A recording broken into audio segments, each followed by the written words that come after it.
think what is really relevant now is the retrograde and how quickly our forces are moving out and the equipment's moving out. I was fortunate to get some briefings from our military down in Kandahar and Helmand province as well as in Kabul, and it is just amazing how quickly it is going. So I'm visiting places that were teeming with life and teeming with GIs and equipment that are now ghost towns. So that's the first thing it strikes you is the drawdown is Right. coming, and it's coming quickly. Right. So with that context in mind, maybe, what is the one thing that the U.S. government could do today to improve the reconstruction effort?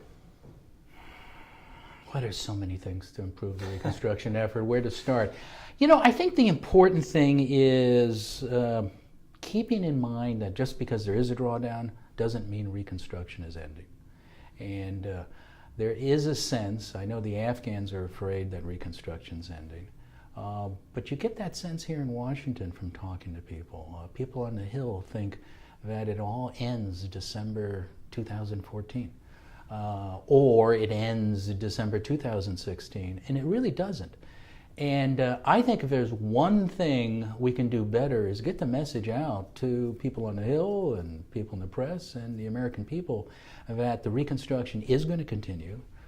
We promised a decade of reconstruction, the Allies and have promised that, and that we need to continue. I think a fast rundown or elimination of reconstruction would be really detrimental to the gains we've made as well as the Afghan people. So that's Right. the one message I think I'd like to get across is we need to be there, we need to stay there. Even with the troop drawdown, we're going to be there, and it's important that we stay.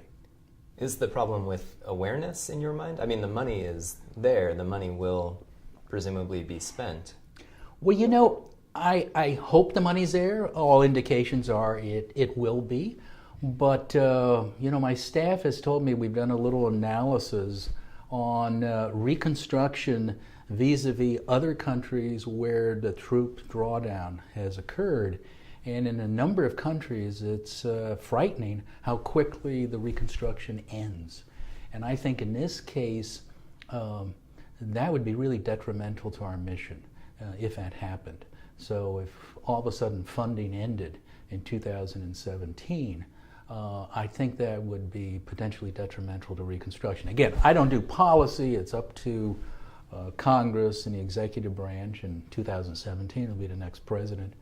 But if looking at our mission was reconstruction, our mission is to make certain that place doesn't turn into a terrorist haven. I think that sudden departure of funds could be extremely dangerous to the success of that mission. And you think there's some risk of that occurring? Well, I can't do a crystal ball. All I'm Right. saying is I am surprised as I go around town, as I talk to people on the Hill and off the Hill, as I talk to allies, as I talk to people, there's this view as sort of it's rapidly ending. And I think that's dangerous. That's a dangerous view. Right.